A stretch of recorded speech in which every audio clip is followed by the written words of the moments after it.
All right, so that was Terrace. Terrace is the longest planet in the game. It's also the first one, which is kind of frustrating. You can have whole speedrun sessions where you never get off Terrace, but we made it.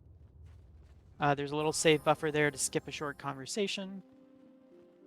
Now we're going to do something that's called an open buffer. We're going to buffer into this conversation here, but we're not going to actually load the quick save. This is only rarely useful. Here it's useful because it lets us click through the first dialogue, which is normally unskippable.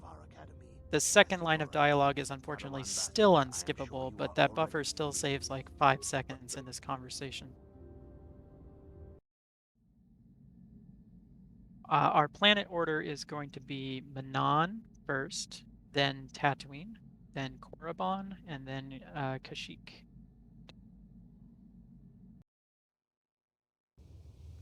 This morning, no. After the little dream cutscene there, and you get this party pop-up, we want to keep T3 but remove Canderous. We're going to do a pretty important trick here called montage skip. If you played this game casually, you may remember that this is where you become a Jedi, and there's a whole like minute plus long cutscene of you becoming a Jedi that we want to skip. Belaya talks to you there, but it's literally one line of dialogue you can just click through. Also, you want to equip clothing here because we're about to become a Jedi and use Force Speed, but we can't use Force Speed with armor. So we go to clothing, or you can just unequip your armor. We're going to do another open buffer in here to this conversation, and then instead of doing nothing, we're going to swap to T3. This is going to let us do a neat little bit of micro movement here.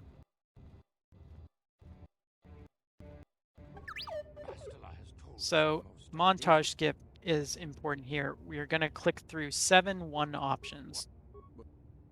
4, 5, 6. This is the last one. We don't have time for this. After this, we're going to click through 2 dialogues, and then Master Brook is going to be saying, I can only hope you prove up to the task. During that line of dialogue, we're going to click to skip it and then immediately quick save. I can only... Like that. The window for the buffer there is actually pretty narrow, so we want to make sure that we get that buffer squared away. So I always pause a little bit on Brook's line of dialogue so I can be ready to click and then quick save.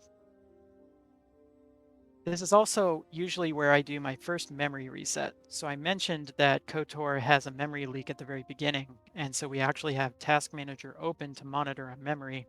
If your memory reaches 1500 megabytes, your game's likely to crash the next time you save or load. So we reset our game at certain points. This is my first preferred point for a reset. The fastest way to exit your game is to press Alt F4 and then click OK, and then reload the game. Hopefully it will display again. Yes, good. And then just load the last save you made. And yes, pressing Alt F4 is a valid strategy in KOTOR speedrunning. So we have T3 right next to Master Jar here, which is the next person we need to talk to. So we're just going to do this conversation as a masher. And then what happens is every time we talk to someone with T3, it will swap T3 and the MC's positions. So T3 has now swapped to where the MC used to be, but we want to talk to Master Jar again.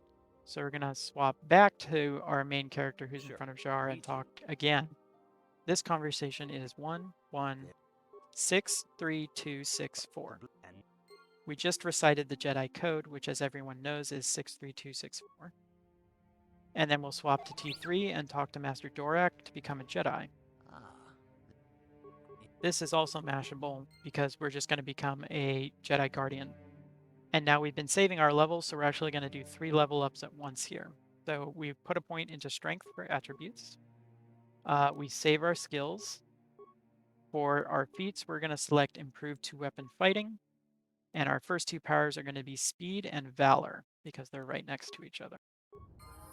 After the first level, you'll have to reopen the character screen to level again. We're still going to save our skills and then pick Affect Mind for our power. This makes us more likely to to be able to force persuade people. And then our last level is where we're going to finally spend points in Persuade. We take all 9 that we've saved up and dump them into Persuade. We're going to pick Improved Flurry for our feat, and then Dominate Mind so that we're even better at Force Persuasion for our power. As soon as we're done with all that, we cast Force Speed, switch to T3, and talk to Jar.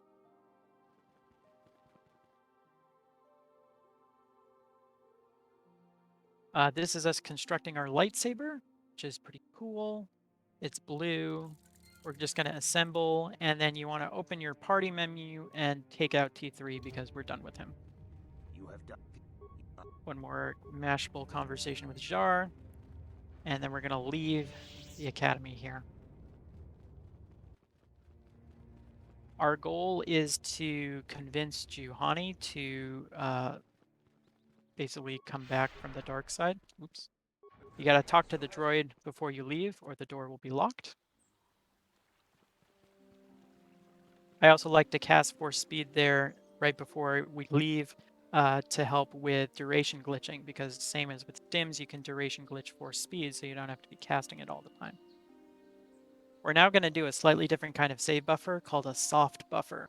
Instead of canceling the cutscene by loading our quick save, we can actually cancel the cutscene by using a force power. And so what we're going to do is buffer as we approach John here, and once the fade-in stops, we're just going to mash our burst of speed here, and that cancels the cutscene.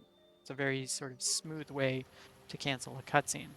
There's another one here we want to cancel with the same technique. The reason we mash force speed is because we don't actually want to cast it, because we already have it active and we waste the force. So we mash it because the first one will cancel the cutscene, and then the second one will cancel the first cast, so that you don't actually cast it, but you still skip the cutscene. The main reason we became a Jedi Guardian is it's the strongest combat class, and we're going to need as much combat strength as we can get for the end game.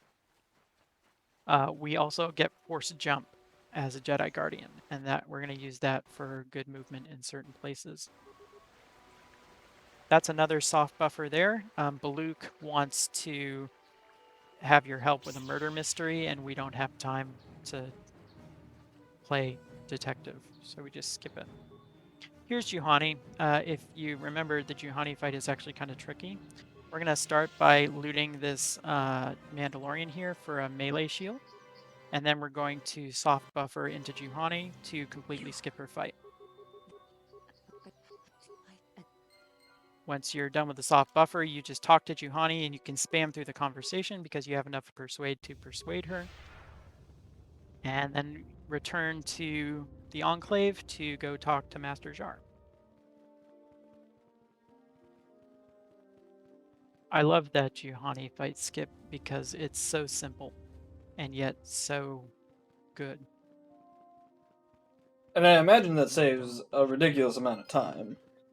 It saves a fair amount of time and a fair amount of RNG because we're not really very strong right now, and Juhani actually has pretty high defense, or a chance to hit her is pretty low. It is good. Okay. So yes, it saves time and dice rolling. Okay, so we talked to Jar to finish our trials, then we talked to Vendar. We're forced to keep Bastila in our party here. We click through this conversation, and then as soon as we get the chance, we're like, no, we don't want Bastila in our party. And then we transit back to the previous place we were. Make sure you have force speed active. It should be duration glitched here, but again, I'm going a little bit slowly, so my duration glitches are not working as they normally do. The reason we go back and talk to Jar there is because that spawns this corpse right here, the dead settler. We're going to force jump over to the Cathound here. The fastest way to force jump is to select your target and just hit default action. If you do flurry, you won't do a force jump. You have to do a basic attack in order to trigger the force jump. So we've done that. You'll also see that I'm not actually landing my force jumps. What you want to do is actually cancel combat once you've made it to your target so that you don't get into combat and waste a little time.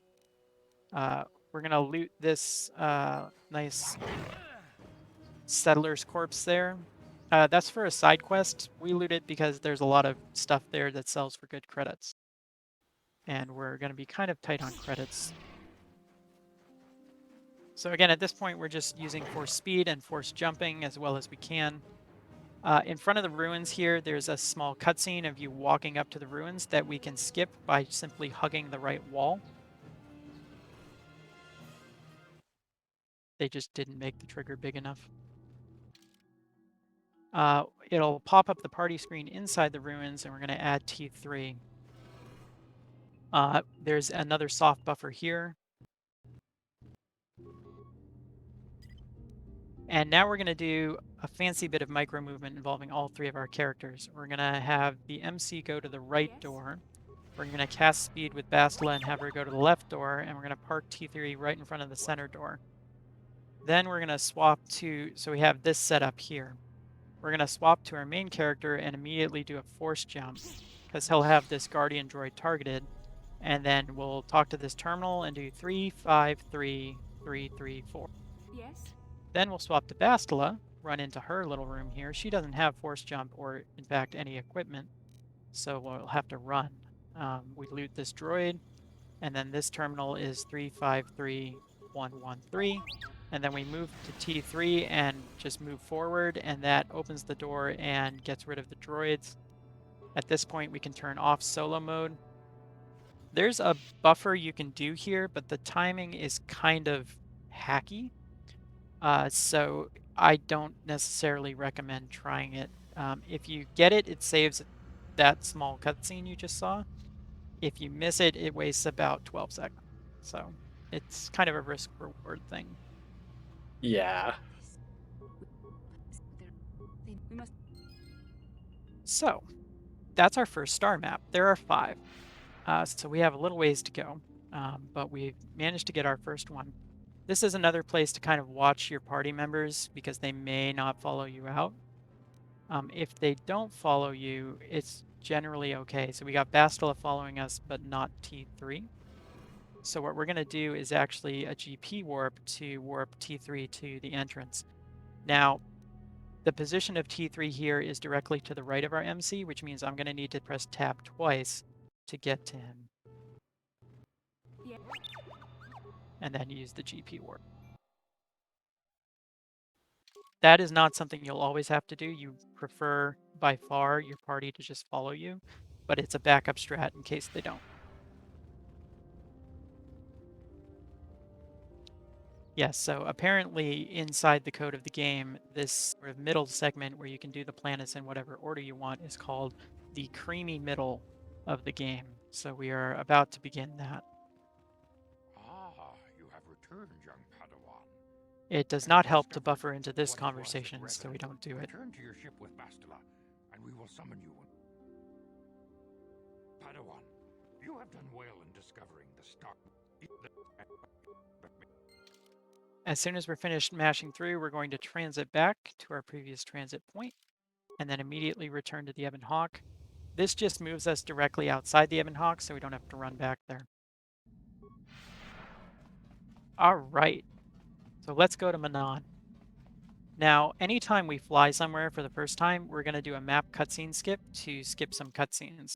So you want to kind of position your mouse up here and use the arrow keys to scroll to the planet you want to fly to. And then you can press enter, and during the load, just mash your mouse to open the map. This one is going to put us back on Dantooine, which is initially confusing because we tried to fly to Manon, but we actually just skipped the cutscene on the Leviathan where Malik and Saul Kareth are talking to Calo Nord. It's basically the cutscene that tells you Calo Nord is going to be after you. So now we have to go back and do the same thing again, fly to Manon and do another map cutscene skip.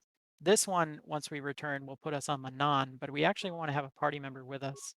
So we're going to add Bastila to our party and then return. So here we are on Manon. The reason we want a party member with us is twofold. We're going to do some micro movement, and for whatever reason, there's a cutscene in that short hallway that we just ran through that doesn't trigger if you have a party member. I don't know why, it's just true. There's also a cutscene here with these soldiers, which we will soft buffer. And then the merchant here, we actually want to stop and buy some stims. So you can buy an advanced med pack if you're low, and you might as well. The stims you're going to buy here are 2 hyper battle stimulants, 2 hyper adrenal strengths, and 1 basic adrenal alacrity. The battle stim and strengths are for fights that we're going to be doing later. The alacrity is for the underwater section here. Bastila will try to talk to her, just press 2 to ignore her. As we open this door, we actually want to swap to Bastila and cast Force Speed. And again, you'll have to use Shift 4 to go to the right menu.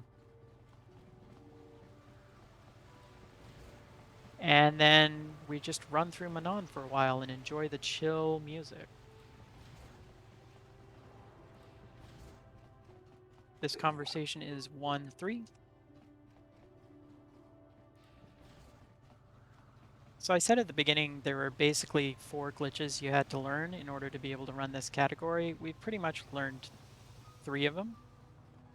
There's a couple more that we'll need to deal with on the next planet, Tatooine. But then it's just going to be figuring out how to get through the game as fast as possible. Soft buffer there. At this point, there's a little neat bit of micro movement you can do. We're going to turn on solo mode, and we're going to have our MC talk to either one of these NPCs, the droid or the Republic soldier. Doesn't matter which one. Then we're going to swap to Bastila, and we're going to run her over here until she can target that door and have her run in that direction. So now Bastila is running to this door, and we're running to one of these 2 NPCs. Then we run inside the embassy, and when we get to this point, we want to click on Roland Wand to talk to him. And while the MC's moving, we're going to run Bastila through this hallway here. Once this triggers, this is a 3, and then you can mash all ones. Then you'll switch back to Bastila, because that's who you were controlling. And you want to just click on that door at the end of the hallway. Run through here. This conversation is important to get right because we're interrogating the Sith soldier for the code to the Sith base. So it's 7 ones. 5, 6, 7, and then 2, 4, 2, 4, 3, 2. There's a whole like point system built into that conversation to try and get him malleable enough to tell you the code. That's the fastest way through it. Now we're going to do a GP warp with Bastila to bring our MC over to us. So we set up kind of at an angle with the loading zone. The reason we set up at an angle here is because if we go straight on, it's very easy to just miss the loading zone completely and go past it. So we come in at an angle to give us a higher chance of hitting the load zone. Like so. Here we're going to recast Force Speed because it's probably come off, and then quick save and quick load because Bastila almost never follows you here. Unless you do the little quick save. Hey. This conversation is just 2. You can technically buffer it, but it's such a short conversation that I usually just mash through it. Or not mash through it, just press 2. And then since we know the code, we can talk to the Sith diplomat and say 3-1, and then just go in the front door. We are going to immediately use a force power on the other side, and we're going to do it kind of the same way we were doing a soft buffer earlier, just without the saves. That's a trick called a force skip, and it's basically a soft buffer without any saves. You just use the force power to skip the cutscene. And as with the soft buffers, we cast it multiple times so that we don't actually cast the full force power, we just use it to skip the cutscene. Now we activate solo mode, and we open the door in front of us with our main character and the door behind us with Bastila. And now we're going to, in this next room up here, loot a data module from a droid, but there is a decent chance that we can get stunned if we fail our will save. So we're actually going to save at the start of this hallway and then hope we don't get stunned before we can loot the data module. There's a little bit of a delay before the inventory pops up. So once we get it, we're going to swap to Bastila, and do a GP warp with this load zone here. Yes? Now, this is a GP warp while the MC is in combat. You saw him dramatically swing his lightsaber after he warped. The best way to do those GP warps is to be ready to hit 1 as soon as the dialogue pops up, because the longer the dialogue is up, the more time combat has to cancel it. As soon as you leave, you want to do another map cutscene skip. We're going to try to click the map button. And while we're doing this, we're going to remove Bastila from the party. We no longer need her. We're going to transit back. That map cutscene skip, you can see skip to cutscene where the Selkath arrest you. Manon is a planet that attempts to remain neutral, and so when you run unbidden into the Sith base, they want to know what happened. But it's pretty easy to not have to go to court and not have Phoenix Wright defend you.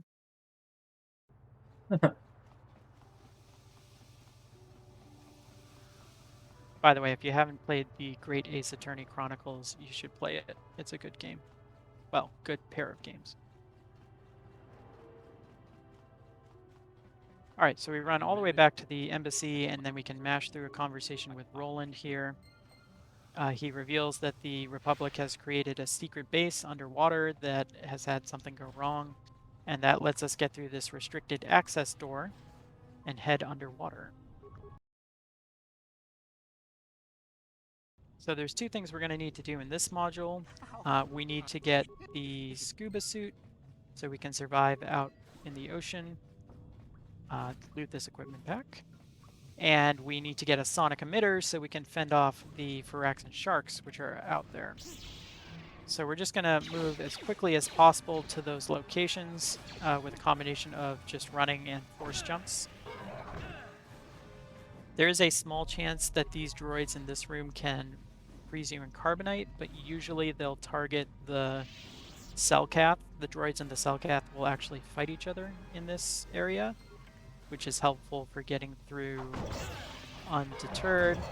So we got the scuba suit from the last room there, and this footlocker has one of the 2 sonic emitters in this area. And so we're just going to go through this door, and we're about to go out the airlock to the underwater area. What we need to do here is cast all of our speed buffs right away, because when we're underwater in the scuba suit, we can't use force powers or stims or med packs or anything. So we're going to recast force speed here and then use our inventory here to use the adrenal alacrity we bought. And then we're just going to click on the pressure door to leave. Now, it's going to feel like we're moving really slow, but we're actually moving twice as fast as we normally would. So, oh boy. Yeah. This guy's called Survivor.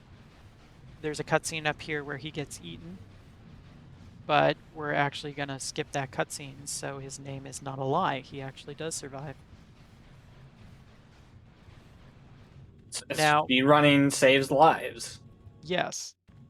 Now, I just got through saying we can't use force powers, so we can't do a normal soft buffer. But instead of using a force power to cancel the cutscene, we can use that fancy sonic emitter we just looted to skip the cutscene instead. So it's a soft buffer, but instead of pressing 4 to use a force power, you press 6 to use the sonic emitter. So the survivor does survive, but he's forever frozen in place at the bottom of the ocean, so I'm not sure that's actually an improvement. Another thing, these Phyraxan sharks will one-hit KO you if they manage to hit you. So the sonic emitter is meant to one-hit KO them back. You can just use the emitter normally, but as you can see, there's a dramatic cutscene or dramatic animation when you do that.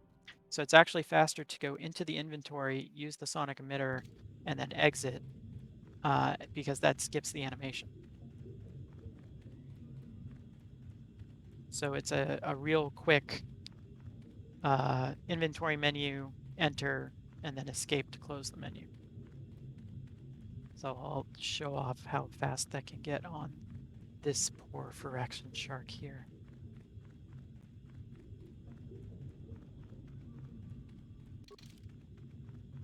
Like so.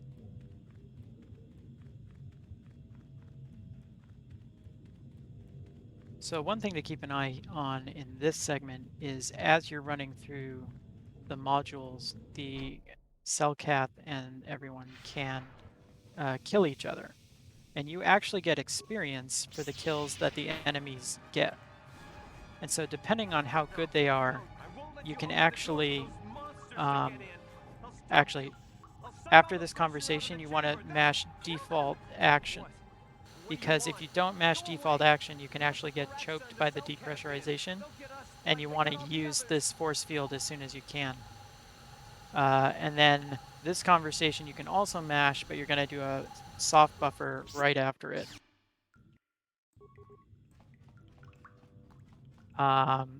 So yeah, you want to keep an eye on the experience you get to see if you might be able to get level 4 early.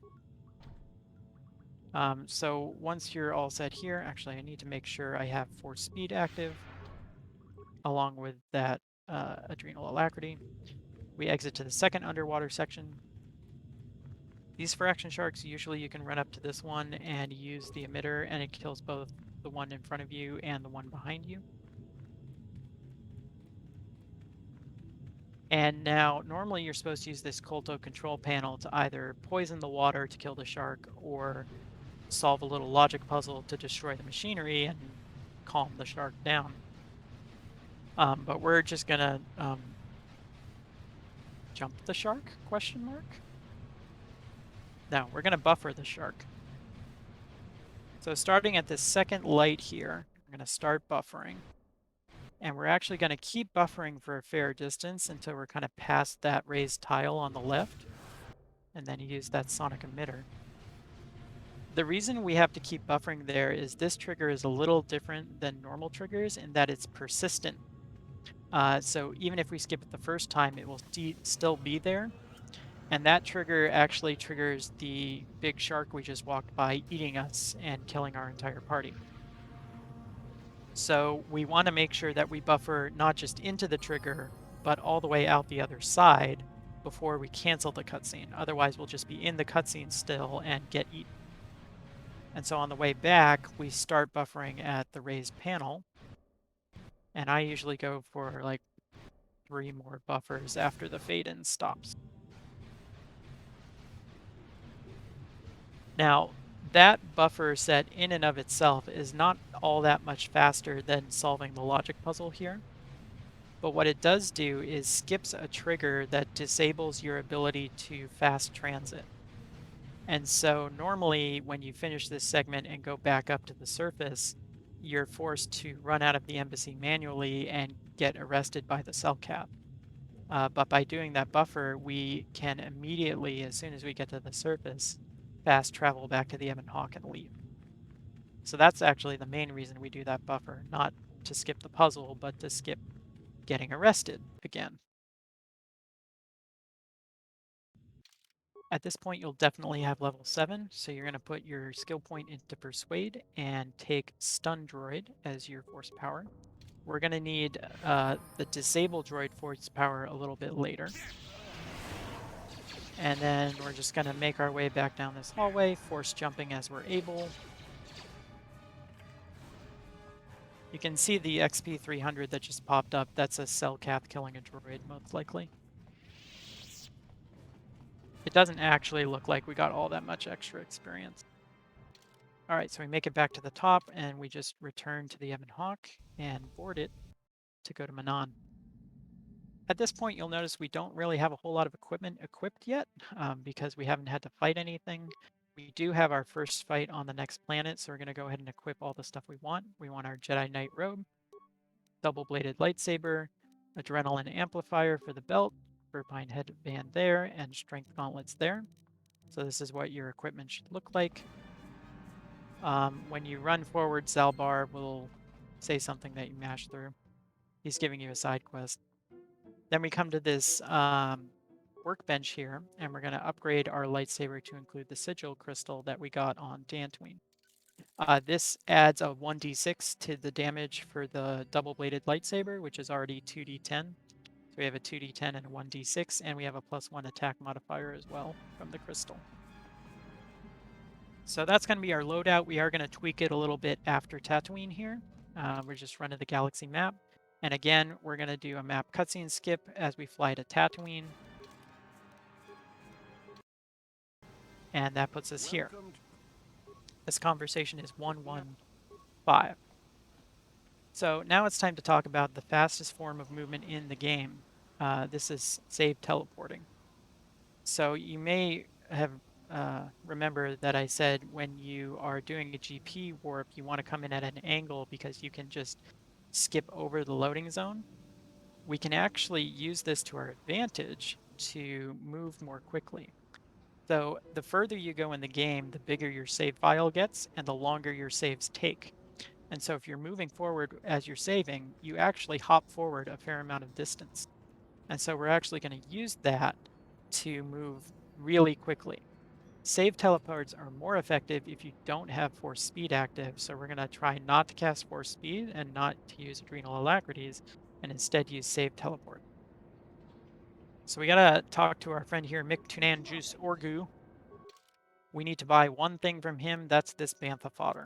That's for a quest, so that we don't have to loot it later. This guy here wants to sell you Gizka, so we're going to just do a soft buffer to skip that. And again, we really don't want to cast force speed here, so we're going to mash that force power so that we don't accidentally cast it while we're skipping the cutscene. Our next goal is the Circa office. That's straight ahead. You can just save teleport straight forward 4 times, and you'll hit the office door. When we go inside the office, there's going to be a cutscene we want to skip with a force power. And then we're going to talk to the protocol officer here. Can I help you? 3 ones, so 1, 1, 1, and then 3, 2.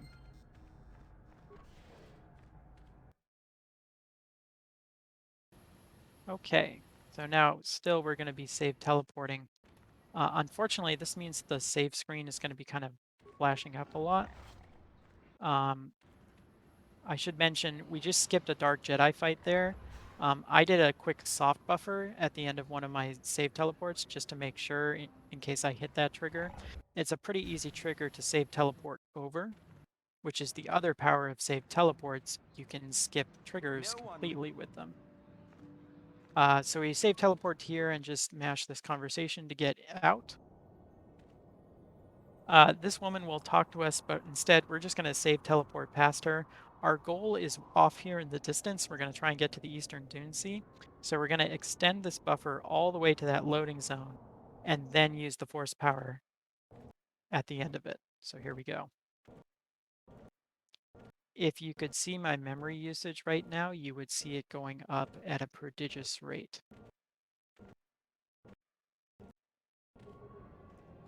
So we got most of the way there. We'll do another one to get a little closer. So there's actually 2 ways you can handle the Eastern Dune Sea here. One of them is a trick called crate skip, which is a really cool trick, but it's something I cannot in good conscience recommend if you're just starting out. So I'm not actually going to do it because it involves what might be a frame perfect quick save at 60 frames per second. So instead, we're just going to go in alone. Now, normally if you try to go in here, there's a little cutscene that prevents you. You're supposed to have a map to be able to find your way to the Eastern Dune Sea. We don't have a map, but we have a save teleport. And the trigger preventing you from entering doesn't go to the back of the loading zone. So we just save teleport over the trigger and then go in the back end.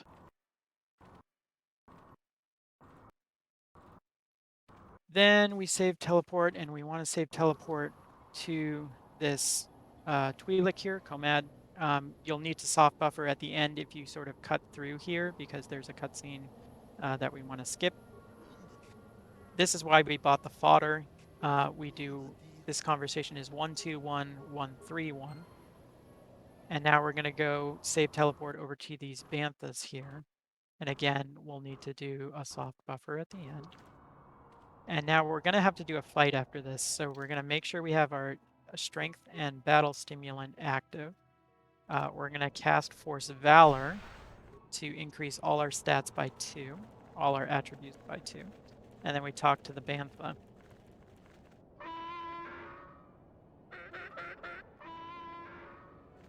Now, this fight is relatively straightforward. It's just kind of, well, literally hit and miss. So we're going to force jump to this middle guy who's automatically targeted, and then queue up a couple flurries. Maybe more than one flurry. I apparently need some better d20s. Once you've killed the first one, you're going to jump to this one on the right. So queue up a force jump, and then a couple flurries. And then force jump to this pair and take them out. While we have a thermal detonator, we don't actually want to use it. We prefer to sell it because we actually get 500 credits from selling the thermal detonator, and we're going to need that to afford what we want on Korriban. So that's the end of our fight. Once we're done, you talk to the Banthas. Go through here.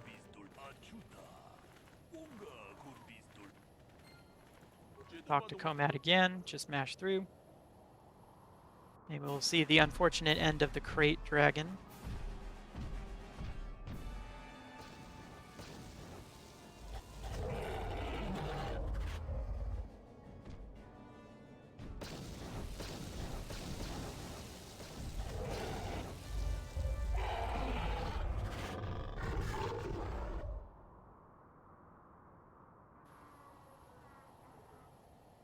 And one more conversation to mash through. Okay, so now we're back to save teleporting. This is the most important thing to loot in the game. This piece of rubble has a violet crystal. If you don't have a purple lightsaber, what are you doing with your life? The chewed Twi'lek corpse here is also important for the nerve amplifier belt. That's actually important because it gives us immunity from mind affecting. So we cannot get stunned or have some other bad things happen to us. And now we have this star map. That's star map number 3 if you're keeping track, only 2 to go. And once we've gotten the star map, we just want to save teleport our merry way out. So we'll sort of head this way. Try to aim to the right so you don't get stuck on the Crate Dragon's corpse. And you want to aim for this load zone and just do a quick soft buffer there. You may actually want to do a hard buffer there. This is what we call loading the save because there's a couple different triggers we skipped there. And one of them is Kalo Nord's fight, and that one can't be skipped with a soft buffer, only with a hard buffer. All right, so when we leave to the Dune Sea, it will say saving first. That means we got an autosave. So we're actually going to use this time to close our game and reload it to reset our memory, because as you may have noticed, we're doing a lot of quick saving. So we'll load our autosave and then just return to the Ebon Hawk and board it. You can use force speed here on the Ebon Hawk. We're also going to make some slight tweaks to our equipment. We're going to put the nerve amplifier belt on. And then with our lightsaber, don't forget to equip that purple crystal. And then the Crate Dragon Pearl that we got from Komad. The Crate Dragon Pearl gives us a +3 attack bonus, which is really nice. Because we are not so good at hitting things. Korriban is the next planet, and again, we're going to need to do not 1 map cutscene skip, but 2, because we're skipping an extra cutscene here, which is the one that introduces Darth Bandon, Malik's apprentice.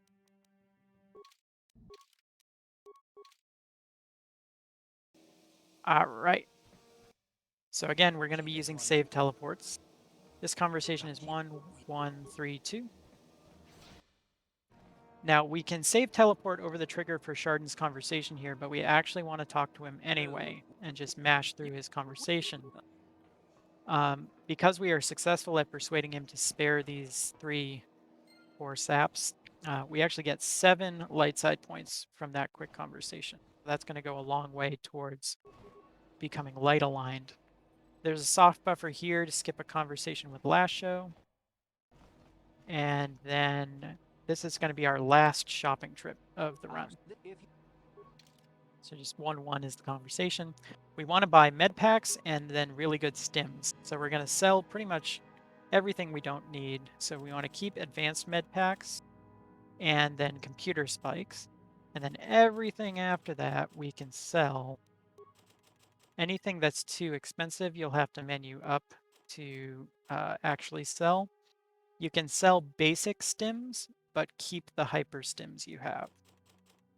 And so when you're done selling everything, you should have advanced med packs, possibly 6 computer spikes, and then these 2 stims.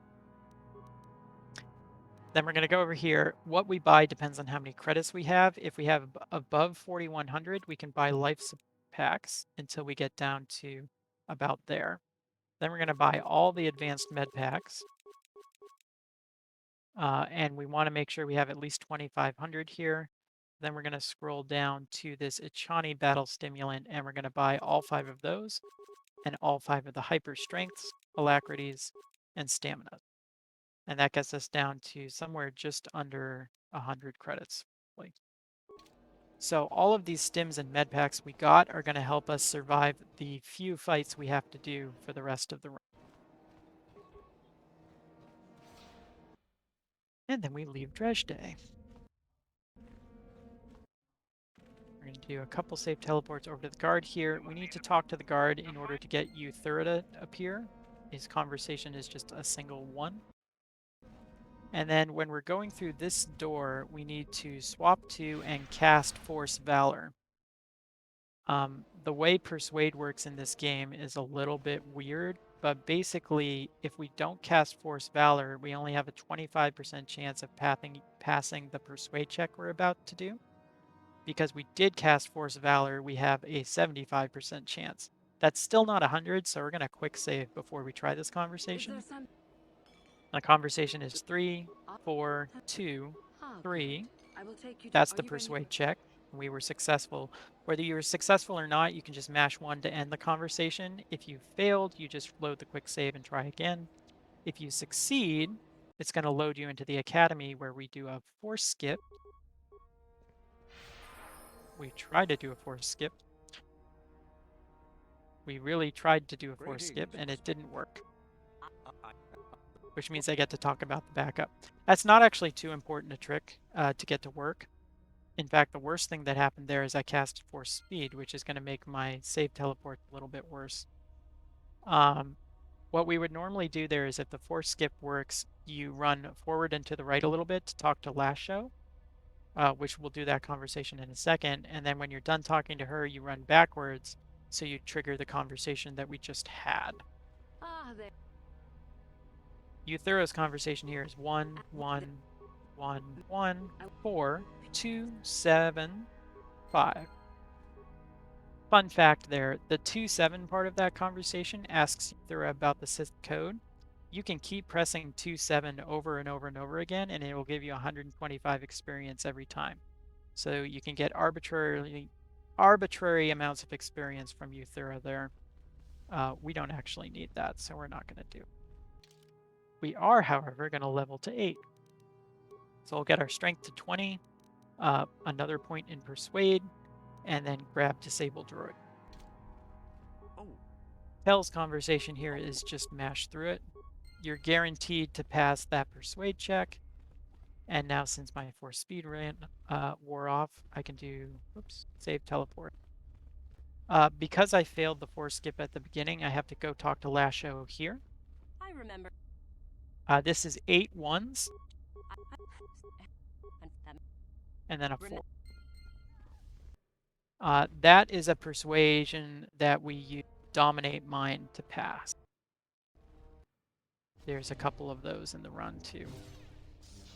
So you'll go to the main hub, turn left, and come to this door to the valley. As you go through the door, you want to have your cursor on the map key, because we're going to do a map cutscene skip here, and then immediately transit back. This is so shocking that Darth Bandon is stunned in place for the rest of time. See you later. And keep save teleporting here. You can do a force jump to a Chirac there, and then just keep on teleporting. And then we're about to get to our next fight, which is with Lasho and the Tucatas. So at this point, we're going to use some of the stims we bought. We actually don't want to use Alacrity here because, again, we want to keep our good save teleport. We'll use Stamina, Strength, and the Achani Battle Stim. We're going to cast Force Valor, and then we're going to teleport over. We went a little too fast. We need to kill the Tucata first, and again, we want to do Flurry. The flurries here are like just on the edge of being able to one-shot.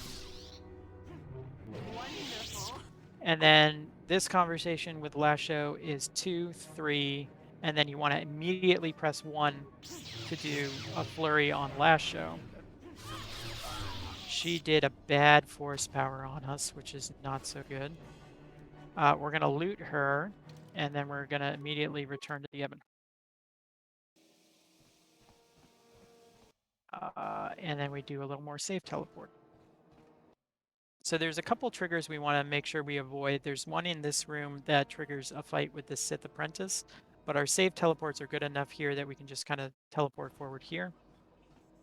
There's also a trigger here that we want to do, but we're going to actually talk to this thug leader. This is going to be the last light save points we need. Just mash through it. And we're now light aligned for the first time in the run. Very exciting.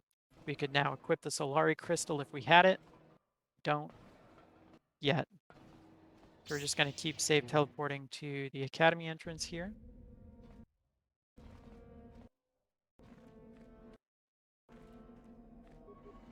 Go through the door.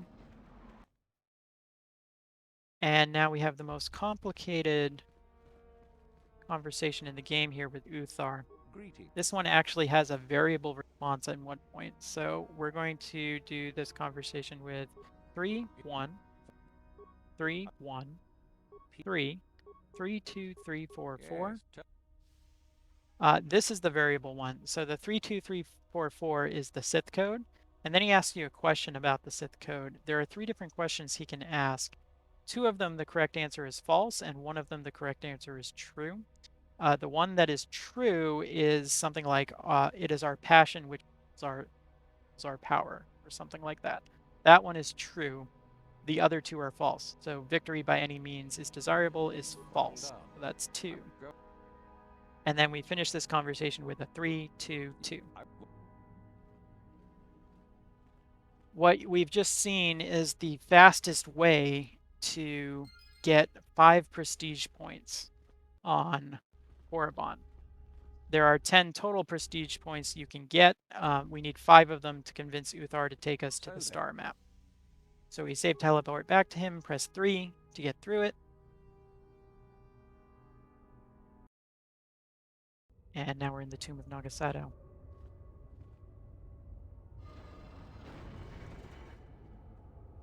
This conversation is a 4. Now, there's a little skip we can do here, potentially.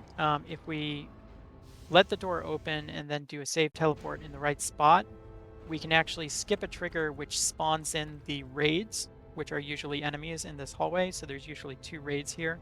But since we save teleported over the trigger, these halls are now empty. We're going to save teleport into this room, but then do a soft buffer at the end of it. This skips a cutscene where this door closes, and it also skips having to hit the lever in the corner here. We're going to save teleport over to this door. Try to avoid the Terran Tautex if you can. We want to loot the Pillar of Ice for the cold grenade. And then we'll do a couple teleports over to here. This is the Solari Crystal, so make sure you loot this one.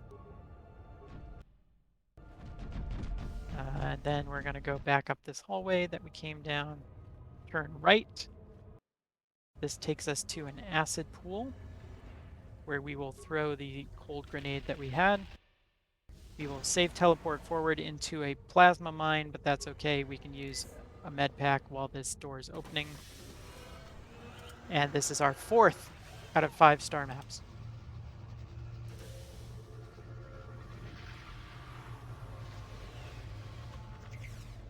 we are getting closer. Once the star map opens, you want to loot this Sith statue for the Sith lightsaber. You can go ahead and cast Force Speed here. There is a small chance you'll have level... Oh, wow. You'll have level 9 available here. You'll notice I am 50 experience points short. So I was extremely close. If you have level 9 here, you want to use it because that gets you Night Speed. And Night Speed gives you 1 extra attack per round. So you definitely want to use that here if you have it, because we're about to fight Uthar and Euthura. If you don't have it yet, it's not worth leveling until after this fight. So make sure you have Force Valor active here. You'll also normally still have the stims active from when you fought last show, but again, since I'm going slower, my duration glitch is not working as it usually does. So, this conversation is 5 and then 1. And then you want to keep pressing 1 to immediately do a flurry attack on Uthar. If you do get level 9 at this point, it's worth leveling, but not worth casting Night Speed. So you want to level up, take 12 in Persuade. The reason it's worth leveling is we get Master 2 Weapon Fighting, which gives us a better chance to hit. So we take Master 2 level and we take Night Speed, and then we're just going to use Flurry on Uthar here. We got a little unlucky. Oh, we got 3 misses. Nice. Once he's down, Euthura talks to you, you just press 1 and then flurry her as well. Once she's down, you press 3 and then 2 to spare her. This is important for 2 reasons. We get enough light side points to be light aligned again. We actually got some dark side points earlier, but now we're back to light aligned again. But it's also important to spare her because that means the Sith Academy won't attack you when you go back to it. And we don't want the Sith Academy to attack us because that sounds very slow. And slow is bad. Yes, slow bad. So we spare 1 Sith so that the rest of them won't attack us. And so we can include the Solari Crystal. Alright, so now we're gonna save teleport back to the Academy. Our transit is disabled here. We'd like to just go back to the Ebon Hawk, but the game disables it just in case you did anger the Academy, so the Academy actually has a chance to attack you. So we have to make our way back to the Academy before we can return to the Ebon Hawk here. It would be cool if Euthura would join you. You can actually befriend her and then redeem her back to the Jedi, but that would also be bad here because then the Sith Academy would attack you. Plus, it takes time to make friends, you know? You gotta put in the work, you know, really listen to someone, all of that fun stuff. Once you reach the Academy, it disables the thing that disabled your transit, so you can just leave and return to the Ebon Hawk there. And board the ship. So we're getting into the late mid-game here. The next thing that's going to happen is we're going to get captured. Before we do this, we're going to exchange our Sigil Crystal with the Solari Crystal. The Solari Crystal gives us a flat +3 damage bonus, +3 to attack, and an extra 1d8 against dark side enemies. And most of the people we're going to be fighting are going to be Dark Jedi for the rest of the round. You can also use Force Speed to move in here. I never like save teleporting inside the Ebon Hawk if I can avoid it because it's kind of, you can bounce off walls, kind of hard to control. We're going to fly to Kashyyyk, but unlike every other time we fly, we're not going to use a map cutscene skip. We're just going to fly there and let this cutscene play out. What happened? What's going on? Yeah, I'm talking a lot about this game, so we're going to be a little overestimate. Do you recognize the ship? It's the Leviathan. Saul Karrath's vessel. I like Karth's grammar here. It's not Saul Karath that's his mentor, it's Saul Karath's ship that was his mentor. So this conversation is where you pick the party member who's going to rescue you on the Leviathan. We want mission, because no one can stop this mission. So we're going to do 3 1s, and then a 2. And now we can mash cutscenes for a while. These are all cutscenes where you can just spam ones, so you use numpad enter, left click, and 1. We are going to have to do a save buffer at the end of this, and it's a save buffer where we have to load the save. So you want to try and sneak your mouse up to the right side of the screen here so you're ready to touch the options menu, and then one more cutscene here to mash through 4 ones, and now mash quick save during the fade out, load the save. This skips the cutscene where Mission gets shoved in her cell, so she's actually free to move around. And again, we're going to use save teleporting. So we just save teleport to the end of the hall here, come in this door, and loot this footlocker. This has the last 3 computer spikes we need, as well as a Sith pass card to get those items. And then we're going to go down this hallway, turn left, up to the top of the ramps, turn left, turn right, go into the detention area here, and hit the detention terminal, and this is just another mashable conversation. All right, so Mission has already rescued the party because she's very good. We are going to need to get our inventory back and re-equip ourselves. We would also normally auto-level Karth and Bastila here, but because we turned on the option to have the game do it automatically, they are already auto-leveled. So we're going to do some real quick equips here. It's equipping everything that we already had, and you can see how I was trying to menu through that. I'd use the mouse to highlight the thing I wanted to equip, and then enter in the arrow keys to actually select it. And now we're going to save teleport to the elevator. The Leviathan is, sadly, the worst part of the run. It's pretty... There are a lot of bad things that can happen, put it that way. You want to do one of your save teleports while I'm thinking of it, right as you reach the top of this ramp, because there's actually a cutscene trigger here that we can skip if we do that. When you reach the elevator, you can press 2 to go to the bridge. This is where I like to do my next memory reset. I just got an autosave, so I'm going to close my game and reload it. And now the reason that the Leviathan is so bad is because you are forced to have Karth and Bastila in your party, and you need them to follow you. And you saw a little bit on Terrace how bad the party is at following you. In fact, Bastila has decided she's going to go attack someone for some unknown reason. I don't know where she's going, but we're going to reload the autosave so she doesn't do that. She's on a mission. I don't know. So I think that's an example of what's called wire targeting. So Bastila was attacking someone in the previous module, and the game preserved the identity of the person she was attacking, and someone on this level shares the same ID, so she went to go try and attack them. I think that's what happened there. Yes. Wire targeting can actually be made to be a useful glitch, but we're not actually going to use it in this run. Okay. So what we're going to do is cast force speed. I actually prefer to use force speed in this segment because it seems to do a better job of keeping Karth and Bastila with you. And then we're going to quick save and quick load to clear their pathfinding. And now we're going to try and just run a while. We're going to turn this way. And we want to run right past this Sith guard if we're possible. And it's not possible because we got stuck on this,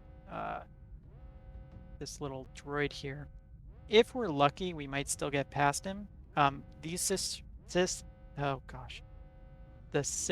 soldier like to start by putting their energy shield on, and then they usually throw a grenade. So as long as they don't, well, we got stuck. So it's safest just to kill this guy. Normally this door is closed, so these droids won't attack you. Unfortunately, this door is open, and so no matter what I try to do here, Karth and Bastila are going to go attack them. So we might as well go take them out.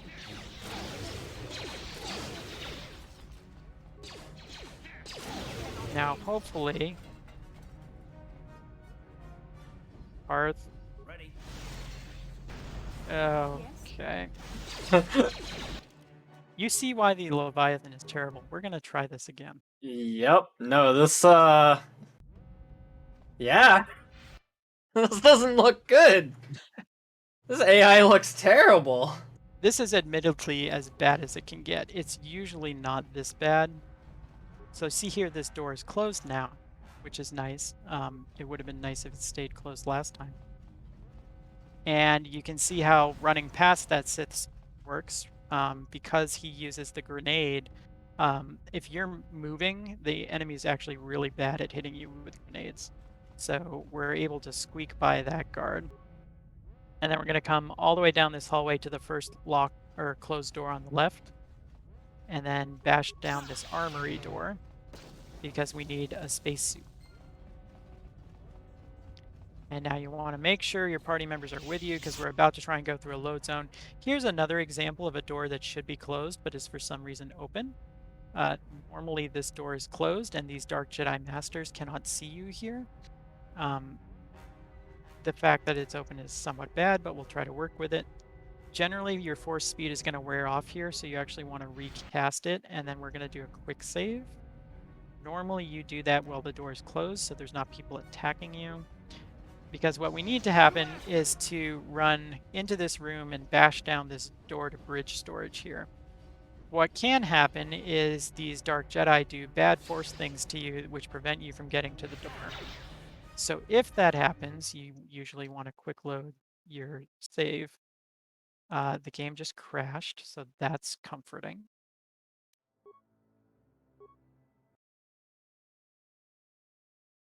That was not that a a memory leak crash. or? No, that was actually Okay, just a good old-fashioned, the game screwed up, so it's gonna crash. Good, good. And we got whirlwinded again, and the game crashed again.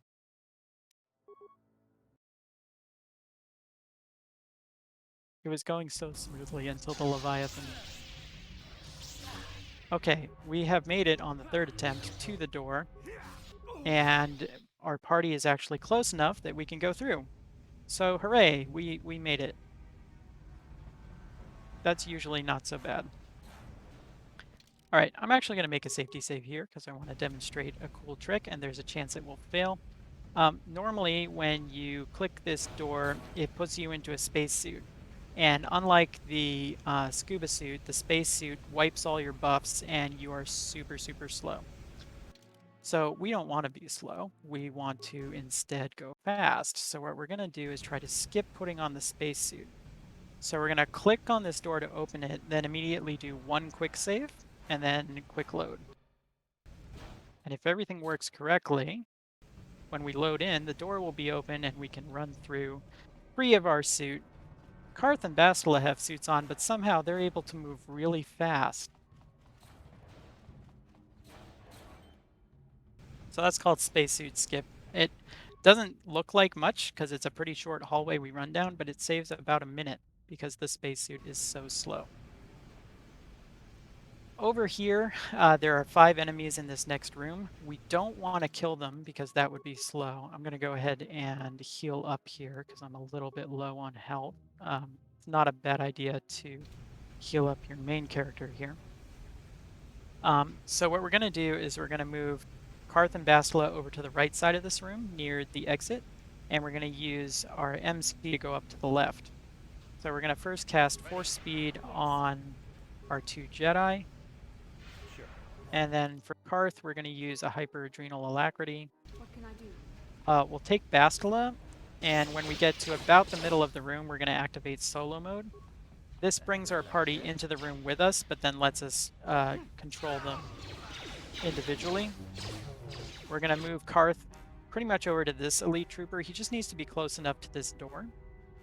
And once our party members are in place, we're going to take our main character and run up the ramp here towards the bridge.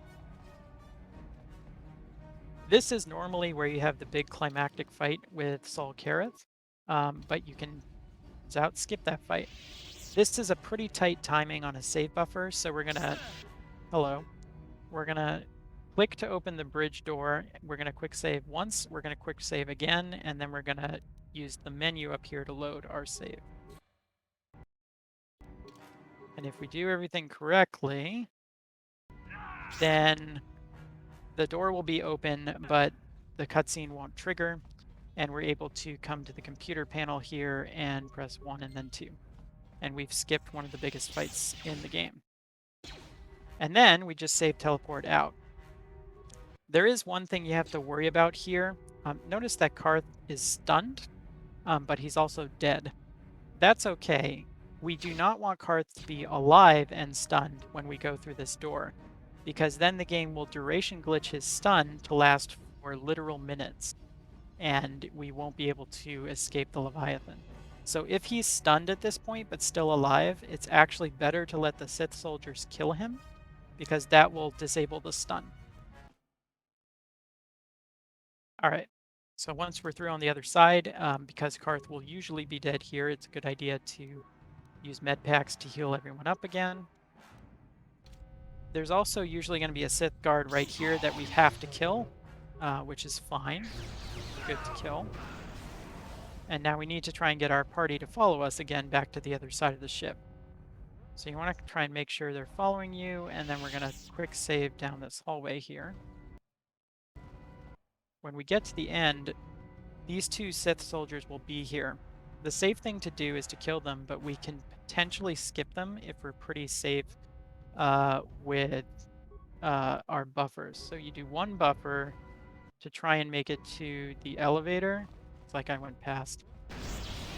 And if you aggro them, you're just going to have to kill them, so you can go ahead and kill them. But if you're able to save teleport to this point, and then immediately turn left and save teleport into the elevator, sometimes Karth and Bastila will follow you in there, and you can skip killing these 2 guards.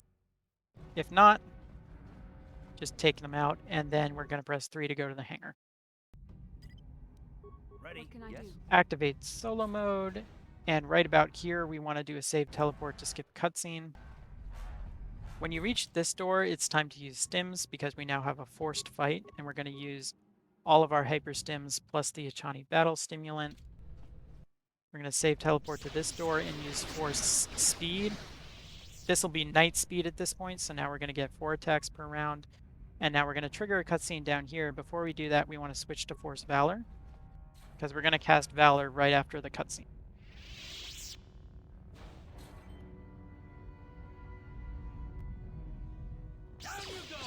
This is a mashable conversation with our good friend Darth Malik, or as Karth calls him, Darth Down You Go.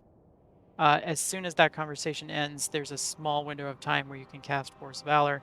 It's not super important whether you do or not, it just helps a little on the fight. This is a spoiler. If it's confusing to you, that's good. I'm not going to explain it. If you played the game, you know what this is. If you haven't played the game, go play the game. This conversation is 4 ones. 1, 2, 3, 4. And then a 2, 1, 4, 1. And now you can just spam 1 here to do flurry on Malik. This has an average length of 2 rounds, which is what we got. It's possible to 1-round him, but you have to roll pretty well with your virtual dice. As soon as you're done being whirlwinded, you can cast speed again, go through these blast doors here. We're going to use our extra hyper strength and hyper battle stimulant that we bought for the second phase of the fight. And right before we go through this blast door, we're going to cast Valor again. This phase of the fight averages 1 round, but again, we have to roll well enough, so we didn't quite roll well enough there. So we ended up with 2, but that's not that big a deal. This isn't over, And yes, this is on easy difficulty, but again, the only thing that affects is how much damage enemies do to you. It doesn't affect how much damage you do to them. So in theory, you could do this speedrun on difficult. It would just be, well, more difficult. Yeah. Alright, we've escaped the Leviathan. There's now a forced fighter skirmish. So this is a little minigame where we shoot ships. Just shoot down the center a lot and then hit the one to the right, the one to the left. This you kind of just have to practice until you get the hang of it. If you have a save file with HK available, he'll pop up the fighter skirmish for you, so you can just practice it. That conversation is mashable. We have a bad dream. These dream sequences are supposed to be followed by cutscenes, but we disable movies for compatibility and speed, so you don't actually get to see what we were dreaming about. It's important here when you leave the Ebon Hawk to not cast Force Speed because it will stay active on Kashyyyk and we want to do save teleporting instead. That's a mashable conversation, and now we're going to save teleport, and you can see we're further into the game and our save teleports are getting longer and longer. When you reach this point, there's a cutscene that can trigger, and you can see that the fade-in stopped. If that happens, just turn it into a soft buffer. Before we go to the Great Walkway, we want to add T3 to our party because we're going to do a gather party warp here in a moment. So we're going to turn on solo mode to leave T3 there. We're going to save teleport past these guys. It's possible that you might hit the trigger for this conversation. If you do, just press 5 to get out of it as fast as possible. I'm going to save teleport past these guys. We are trying to get our character close enough to the next waypoint so that we can GP warp him there. This is a pretty important spot here. I'm actually going to safety save this because it's been giving me trouble. There's a trigger which this Wookiee guard will prevent you from going past him.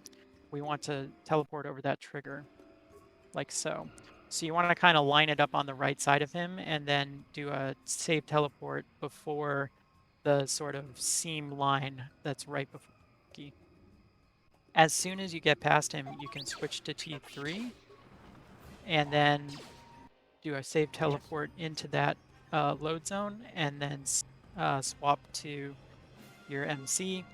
That warps you all the way across the map from here to here.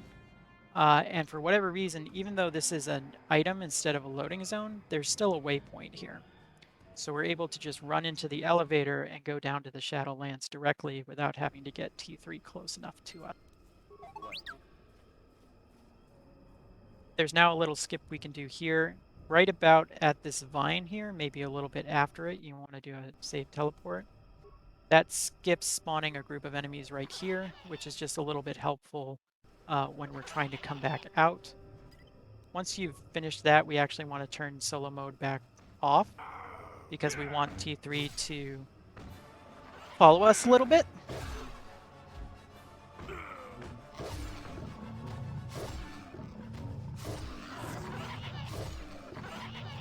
This is Jolie Vindo, everyone's favorite gray Jedi.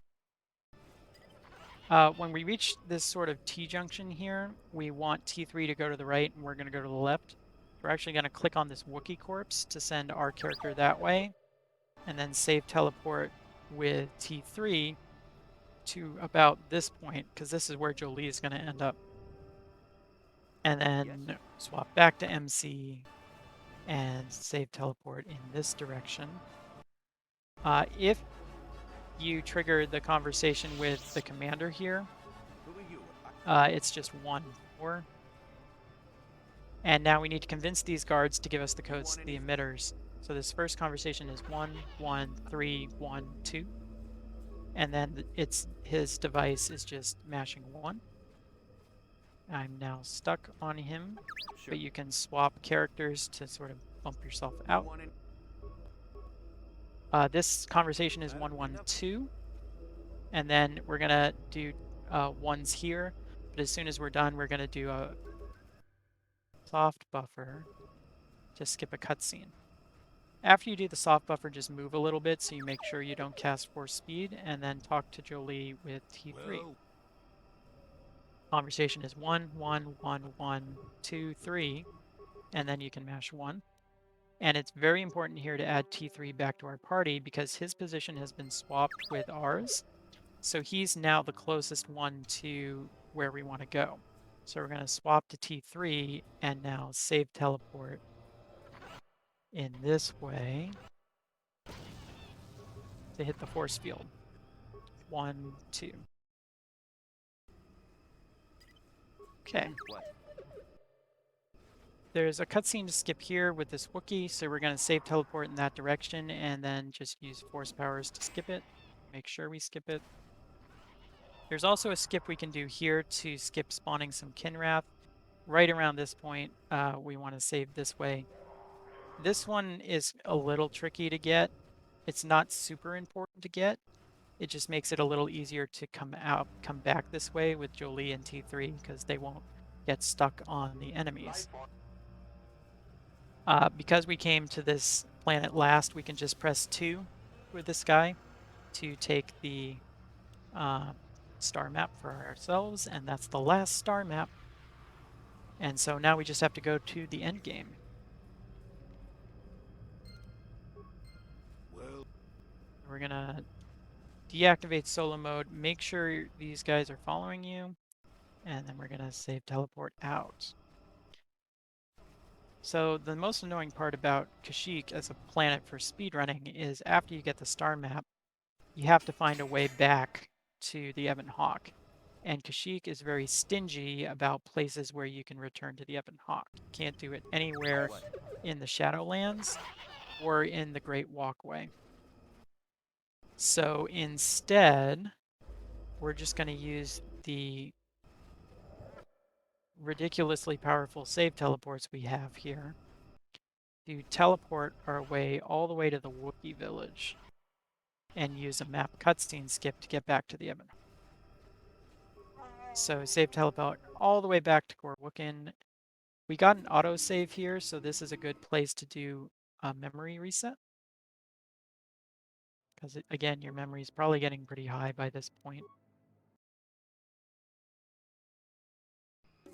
And now we're going to do solo mode and head up this way.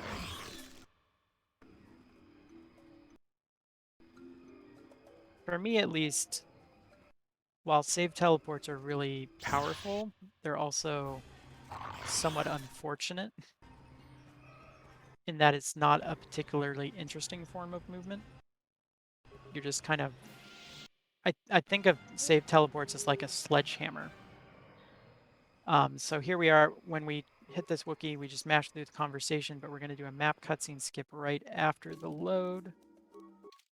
And that's the fastest way back to the Ebon Hawk.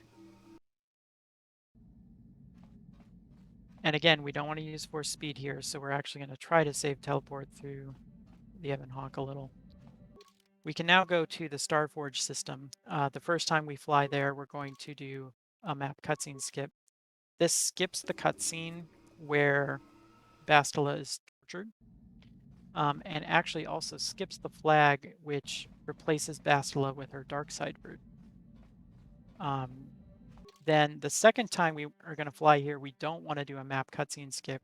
There's a 50-50 chance that a fighter skirmish will come up here. We were lucky and didn't get the skirmish. We prefer not to get it. But if you do get it, you just have to shoot them down as fast as possible, and it's about a 15 or 20 second time loss. That's a coin flip. When we leave Lahan, because of the first map cutscene skip we did, we're on the other side of these Rakatan warriors. We need to get into the temple, and the fastest way to do so is to ally with the Elder Rakata. So we're going to teleport over here to the Warrior Rakata so we can rescue the Elder Warrior who's trapped here.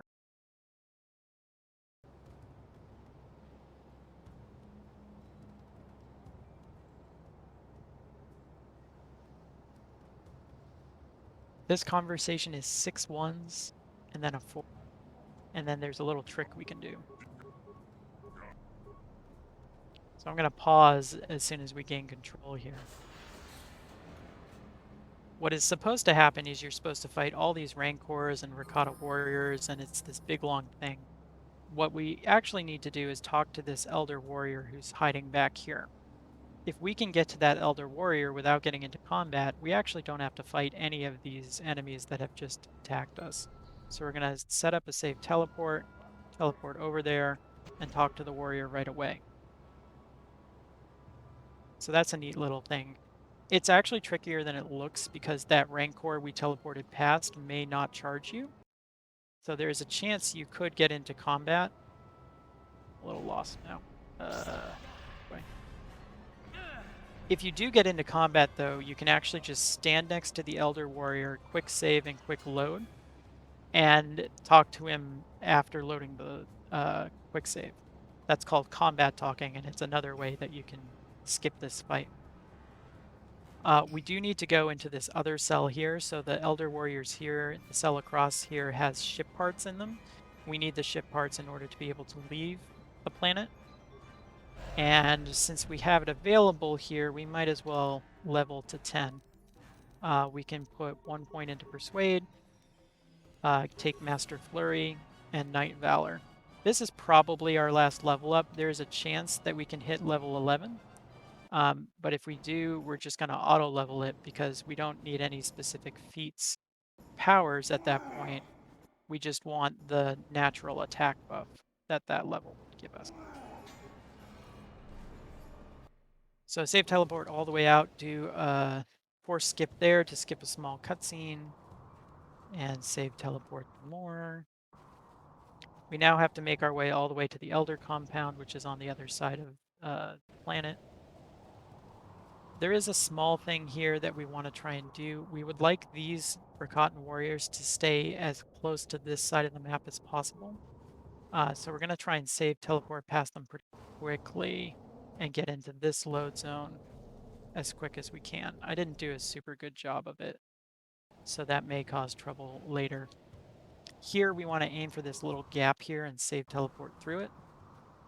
And then turn right and head to South Beach. There's a very important cutscene to skip here involving a Gizka running into a plasma vent. So we're going to do 1 teleport forward and do a soft buffer to skip it.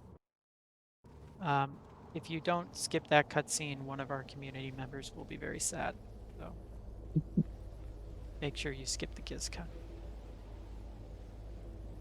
You also want to be careful save teleporting over here.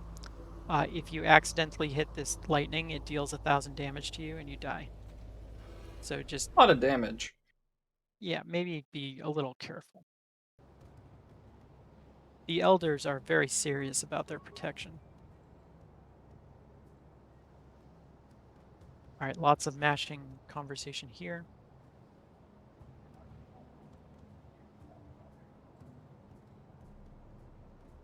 We are coming up on the point where it's very important to have the task manager open. Because there's a cutscene skip we're about to do here, which can only be done by killing the program in task manager. At least as far as we know. So once we talk to the Elders, they agree to help us. We save teleport back the way we came to the temple exterior.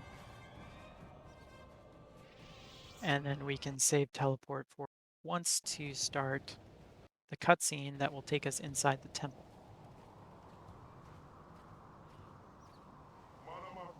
What we're going to do is, after mashing through this somewhat slow cutscene, we are going to quick save right after the cutscene.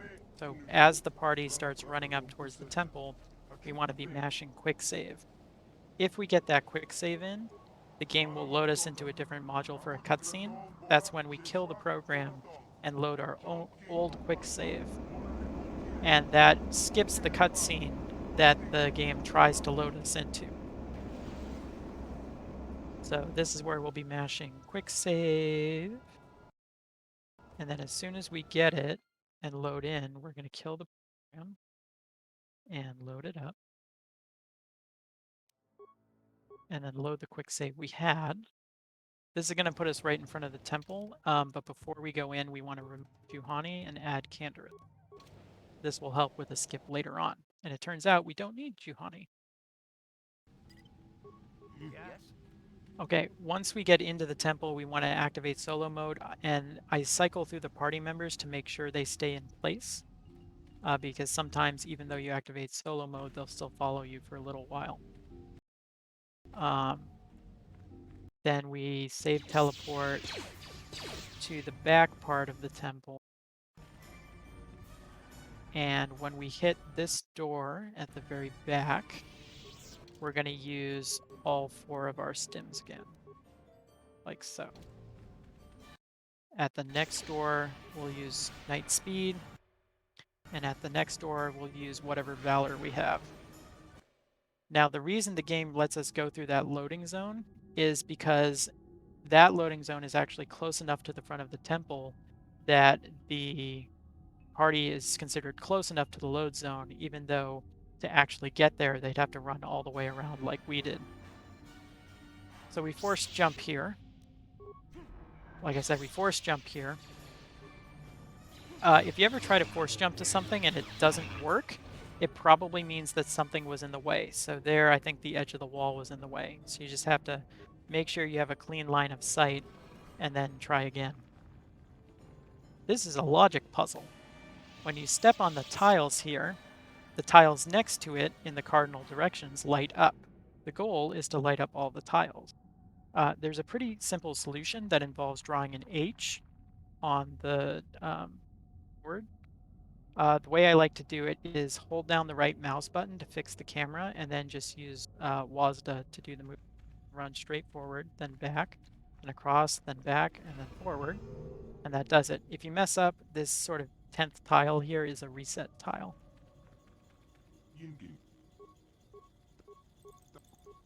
That conversation is 11212.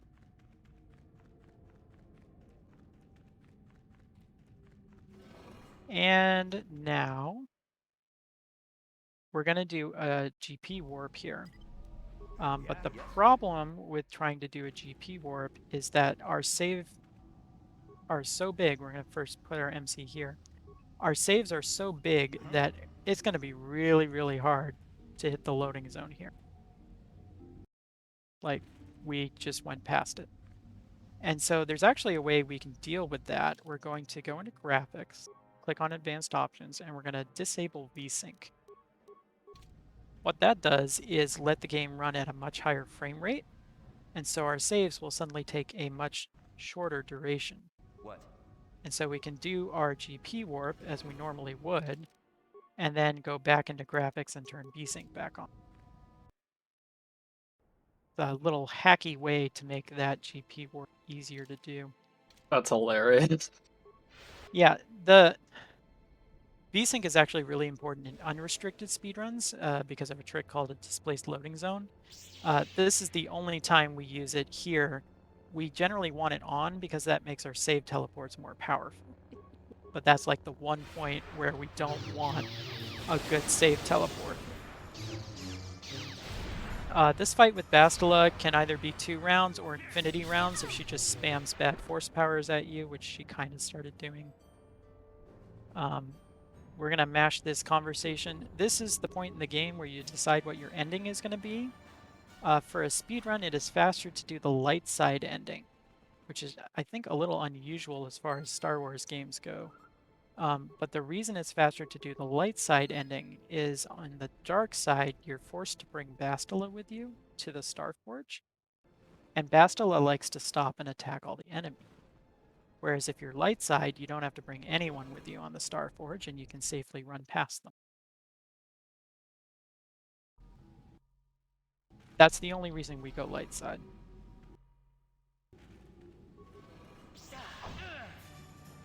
Alright. There's actually something kind of important in this next area. We're going back to the module that normally triggers that cutscene that we killed the game to skip. The game's still going to try and trigger that cutscene if we're in that module too long.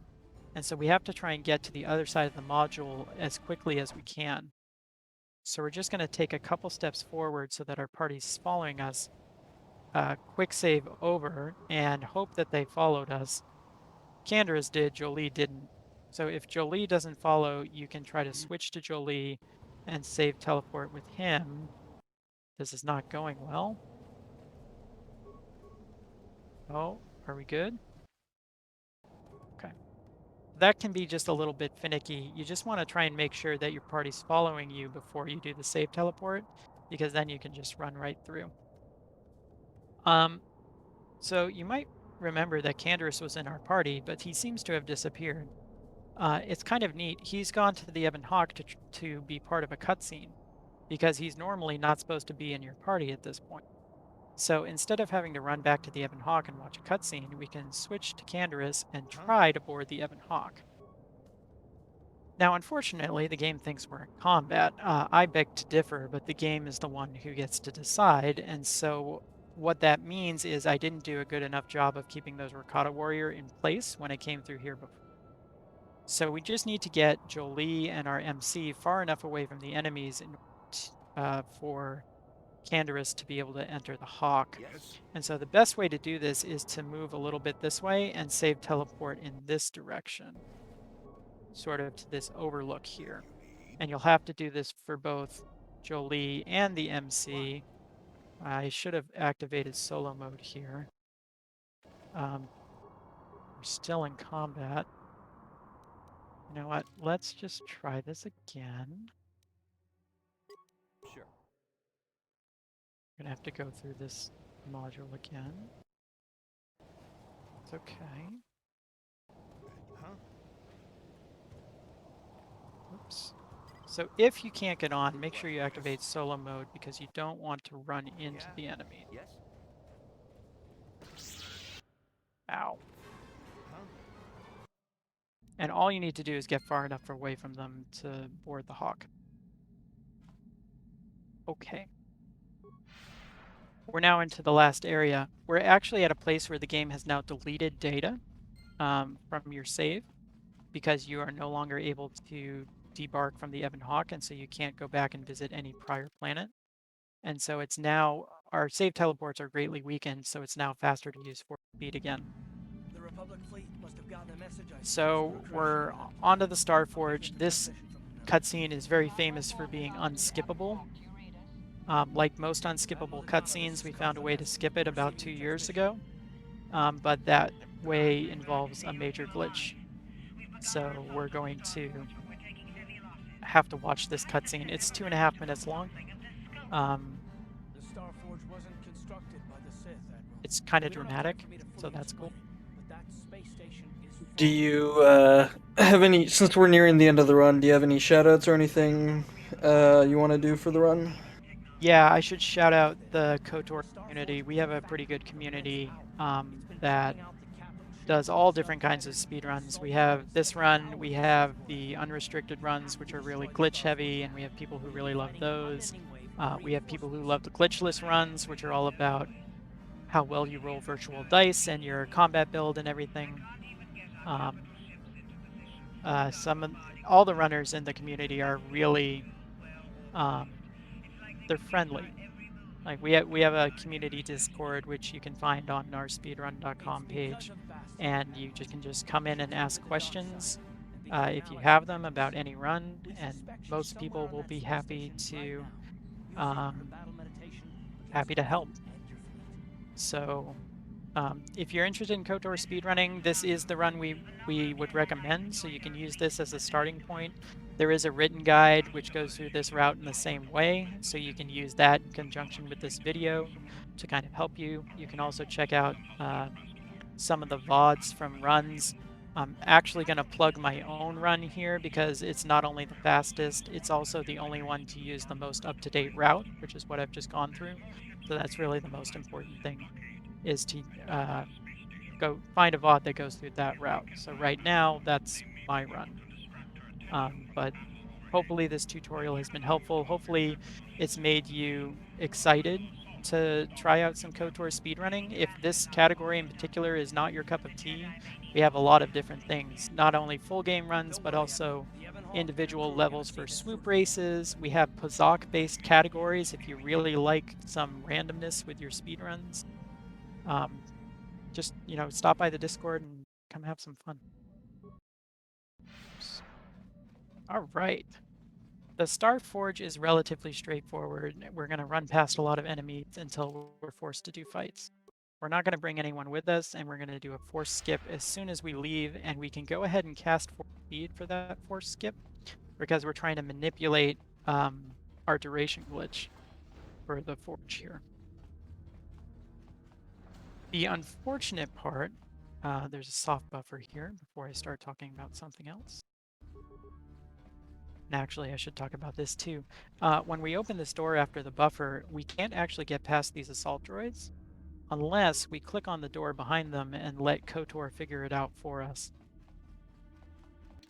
Also in this hallway, you want to go ahead and use a hyper-adrenal alacrity. Our force speed is about to run out, but if we have an alacrity active before it runs out, we actually get to keep the double movement speed for as long as the alacrity is active.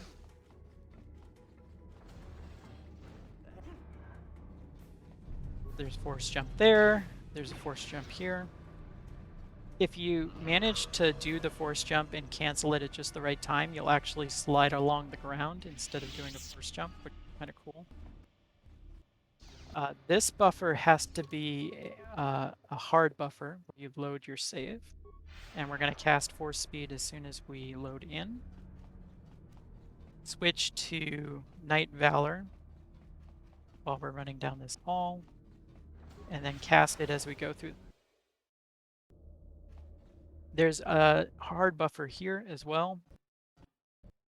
And if you're able to stop right around here, you can attempt the skip that's named after me. This is Indy Skip.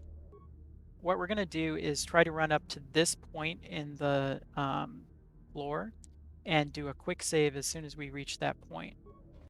And if we're successful, we skip the trigger which spawns most of the enemies on this level. And we're able to just run through the hallways free of worry and free of enemies to bother us. We'll find out if we get it right now. If we had not gotten it, this door would have been opened by an enemy. But since the door stayed closed and we had to open it ourselves, we got Indy Skip. And this is a set of very empty hallways. So the fun thing about Indy Skip is it's technically slower because you don't have any enemies to force jump to. However, a lot of the enemies here are Dark Jedi, and they can do very bad things to you with their force powers. So it's kind of a consistency thing at the cost of losing a couple seconds. This computer terminal is 115, and we need 8 computer spikes for it. So if we loot all the correct things, we should never be short of spikes here. If you are short on spikes there, it's actually kind of disastrous, because you end up having to run past all these turrets, which are hostile and shooting you, and try to loot some more computer spikes in those supplies way at the end of the hall there. Practically speaking, it's kind of a run killer if you don't have enough spikes there. But just make sure you loot all the things I did, and you should be. There's another hard buffer there as we enter this module. When we reach this point, we want to force jump to this guy, and then immediately cancel it and keep running. And so we're coming up on the first of our forced fights. This is against 3 Dark Jedi. We're going to do a trick which manipulates their AI, so they'll attack us one at a time. And we're also going to use a bunch of stims to be a little more powerful. We already have Hyper-Adrenal Alacrity active, so you don't need to use that one again. And it's worth healing up too. You should have one set of backup stims, which you may or may not need to use on the Malak fight at the end. Once you're all stimmed up and ready to go, we're going to do a buffer. But it's very important to not do anything when you're done buffering. Don't load the save, don't skip it with a force power, because that's a soft lock. We just want to buffer up to this guy so that we can attack him right away, and if you attack the middle one first, for whatever reason, the buffer messes with the enemy AI so that they won't attack you until you attack them. These are usually 2 rounds, but again, if you don't roll well enough, they could be 3. That's actually the last bit of experience you'll earn in the entire run. We managed to hit level 11 just barely. So if you do hit level 11, you want to auto level up because that gives you a little bit of extra attack.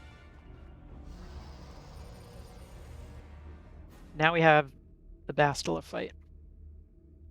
There's actually a way to skip one of the 3 phases of this fight. When we do The first phase, you have to knock her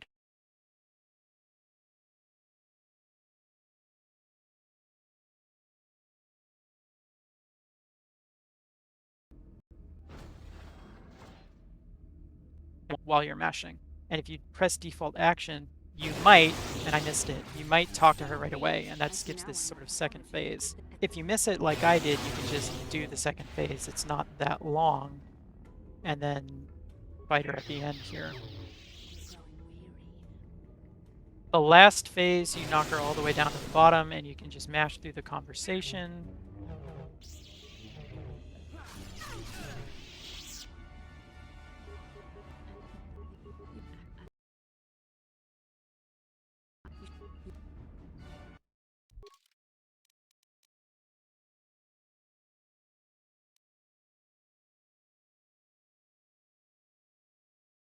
As soon as the load comes in, though, you want to do the map cutscene skip here. Am I not streaming anymore?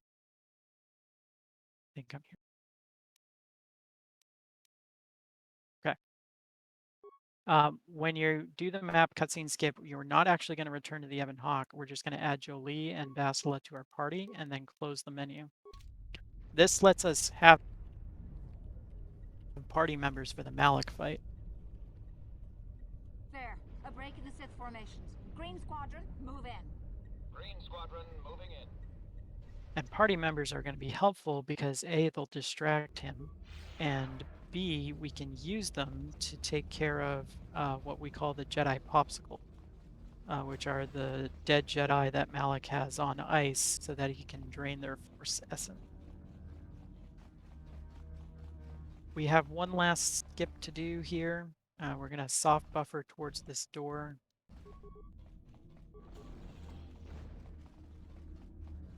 And now that skips a cutscene, but it also kind of blocks the way to the elevator here.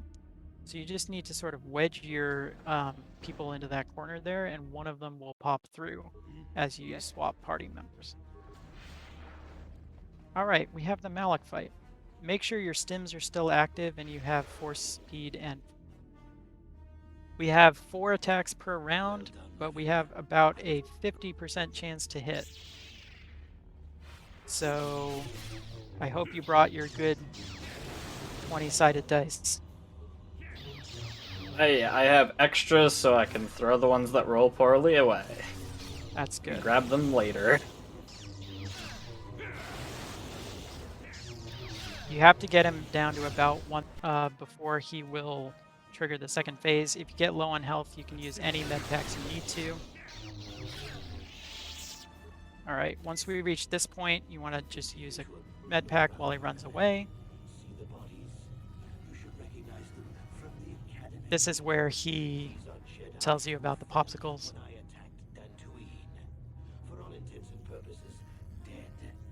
Almost done.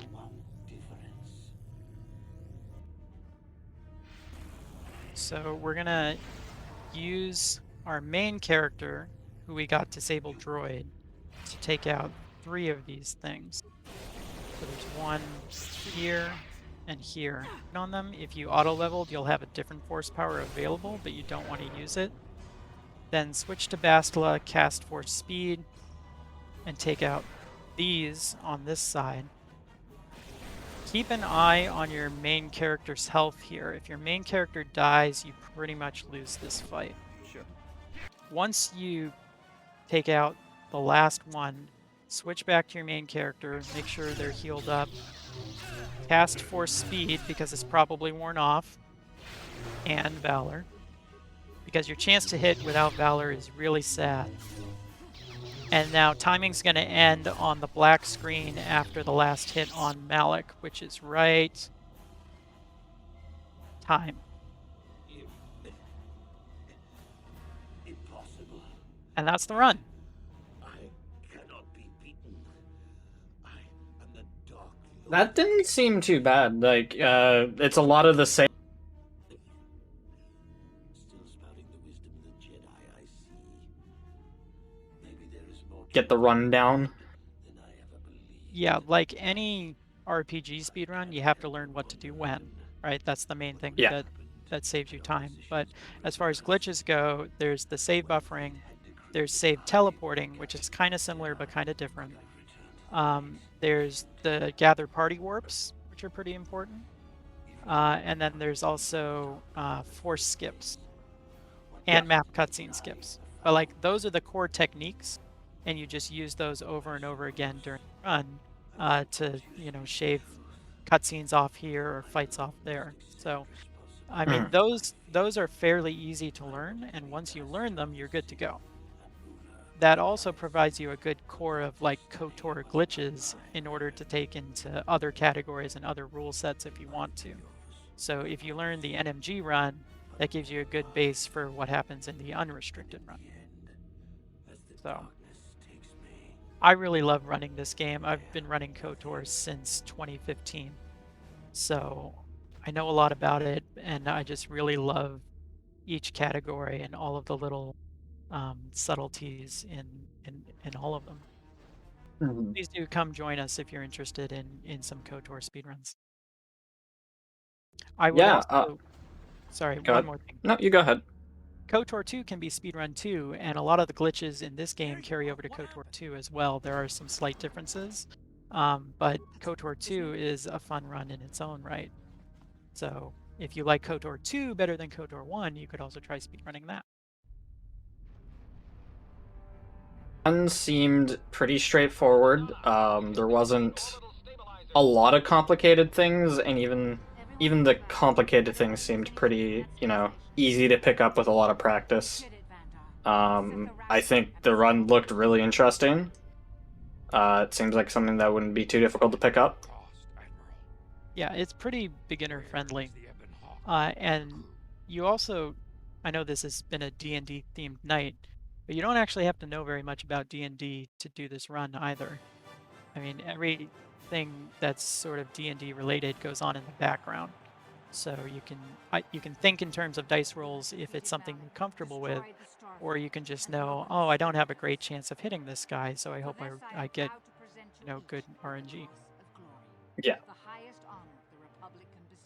And yes, we have lots of written guides and video tutorials available for help, including this video tutorial, which is the first one for no major glitches. So thank you very much for having me. I was really thrilled to be able to do a tutorial for this run and to share it with all of you. Yeah, thank you so much for being here, showing off the run. I really enjoyed the run. It was very informative. I think it'll be very helpful in having people pick up the run. Thank you so much. Thank you again to the Baldur's Gate runners. We are going to be cutting stream. Just a quick reminder before we go. Tune in tomorrow at 7 p.m. Eastern for What's Faster here on the GDQ channel. So we're going to take a quick break while we look for somebody to raid, and then if you can just stick around while we raid, helps support somebody else in a speed run. We're gonna, go to a break, and we'll see y'all tomorrow for What's Faster. See you, everyone. Thank you.